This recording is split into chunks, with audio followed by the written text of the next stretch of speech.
I'm off, Charlene. I'll look at the reports later. Oh, cancel all appointments for this afternoon. Okay. Oh, Captain. Agent Norman Jayden from the FBI is here. Jayden, of course. We've been expecting you.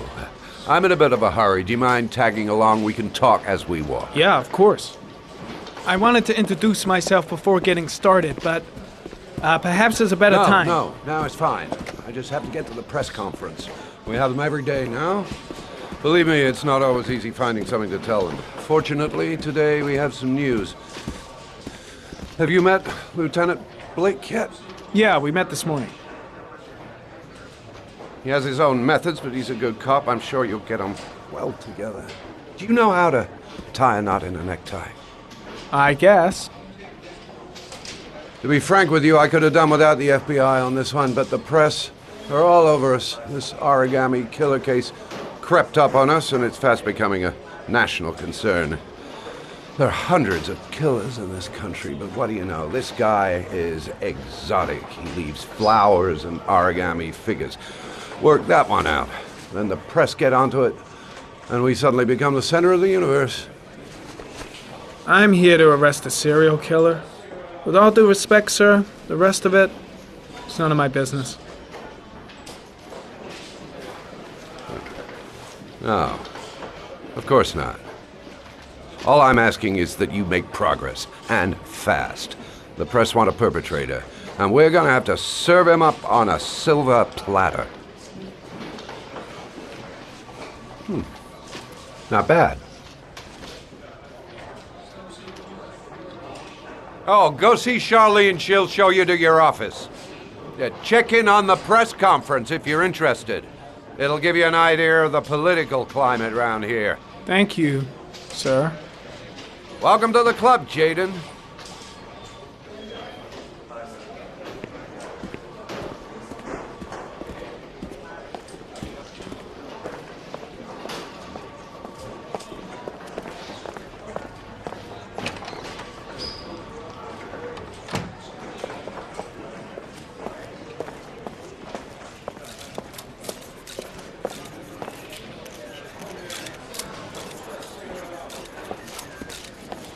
The body of Jeremy Bowles was found this morning on a patch of wasteland in the East End at about 6:30 a.m., 5 days after he was reported missing.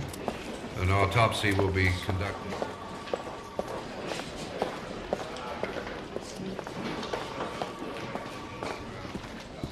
The date in which the body was found suggests the methodology of the origami killer. The investigation should confirm this in the coming days. The police are continuing to work around the clock to find the murderer as quickly as possible. I'll field some questions. Yes. You said the methodology indicated another victim for the origami killer. Can you be more specific? An origami figure was found in the victim's hand, and an orchid was placed on his chest. His face was covered with mud, but there were no visible traces of violence to the body. Go ahead. The Zodiac Killer was never identified. Perhaps the origami killer will never be found either. I don't think there's much chance of that. For the moment, the killer may think he's invulnerable, but in the end he'll make a mistake and we'll be there to arrest him. Yes? Did the killer leave any written evidence? Perhaps a ransom note explaining his actions? Or anything like that? No. He has not made contact in any way, and we have only the murders to help us understand his motives. Yes. What's the question? Some people are saying that the police were slow to take an interest in these murders because the victims lived in poorer parts of the city. What do you say to that? That's absurd. The police make no distinctions between victims based on their social class. It is true that the origami killer seems to choose his victims from the more impoverished parts of town. The higher crime rate in these areas makes the investigation more difficult. Time for a couple more. Yes. There are rumors that the FBI has sent a profiler to help with the investigation. Is that true? You seem to be well informed. Yes, we asked the FBI to send us a profiler to help us with this investigation. We were planning to announce this in the next few days, but it seems that won't be necessary. According to certain sources, the town hall's been applying pressure to avoid any mention of a serial killer in order not to have an adverse effect on the mayor's election campaign. Do you have anything to say about that? Pure speculation. At no time has the mayor been involved in this investigation, except to support the efforts of the police force, of course. Thank you for your cooperation. One question, please, sir. One last question. Captain Perry, one more question, please.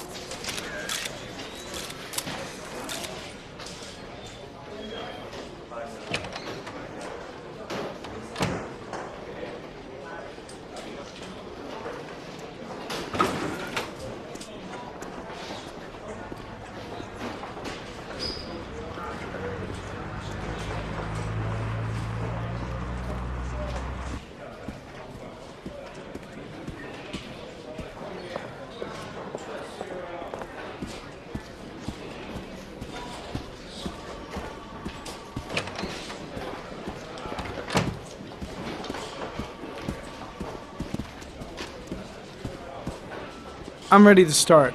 Maybe we should kick off by talking about the case? I have some work to finish here. Let's talk about that later if you don't mind. Okay. No problem.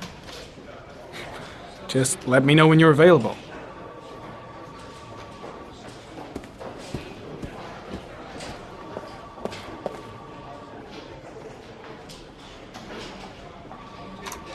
Nice watch.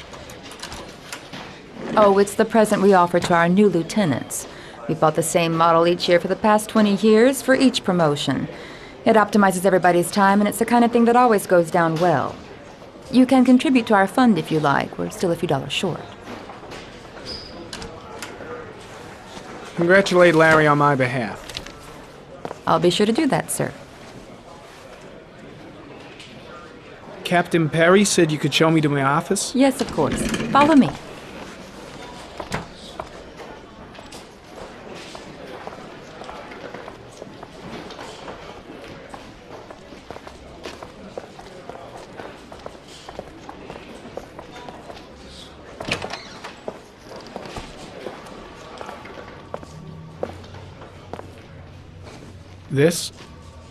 This is my office? That's where I was told to take you.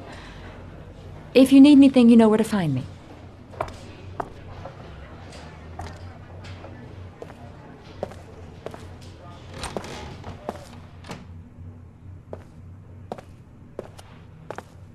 Okay, time to work.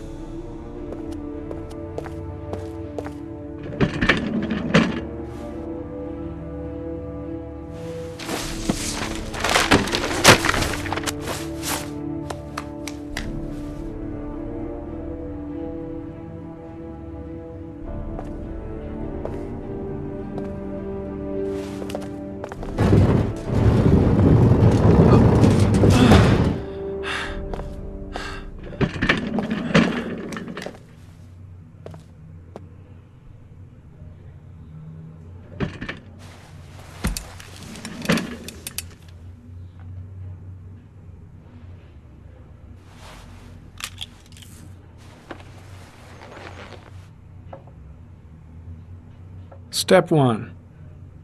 Change the office.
8 victims in the last 3 years. All boys, aged between 9 and 13. No signs of violence. The victims disappear from public places in broad daylight. No one notices anything. Bodies are found 3 to 5 days later, drowned in rainwater.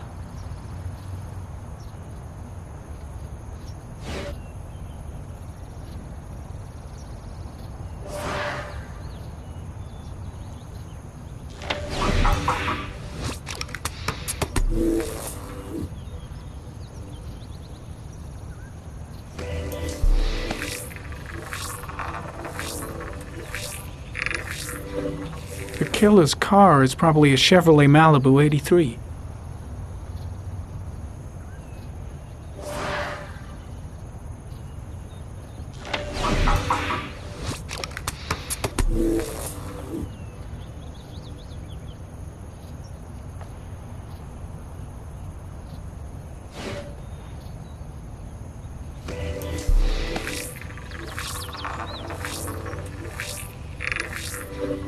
No prints or specific clues.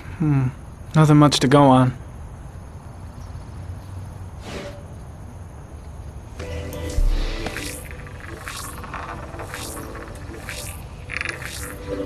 A common species.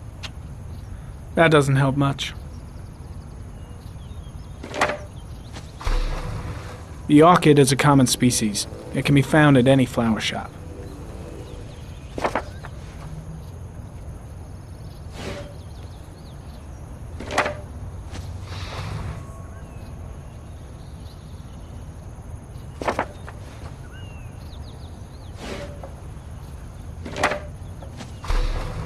Just one origami store in town.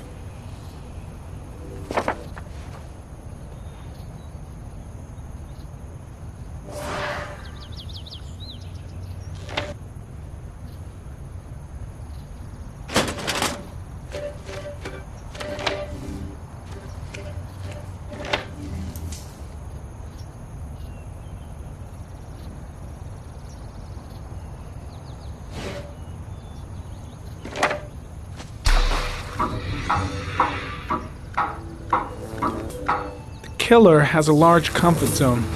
He gained confidence rapidly and moved away from his base. This won't make the geoprofiling any easier.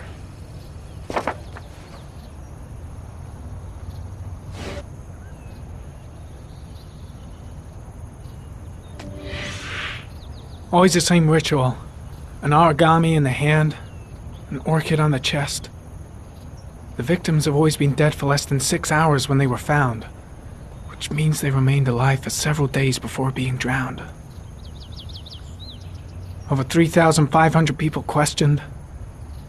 Over 100 suspects interrogated. Not a single lead to go on.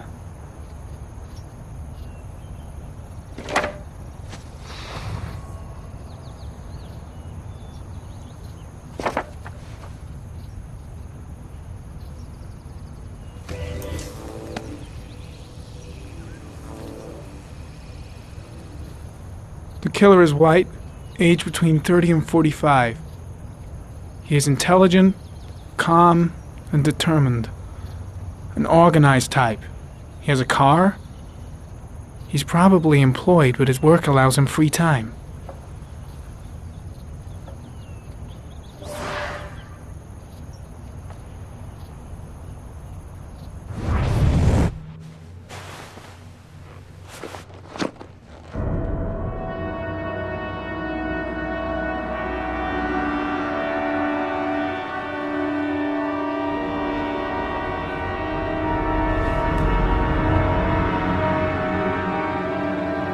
Here we go again. I better go wash my face.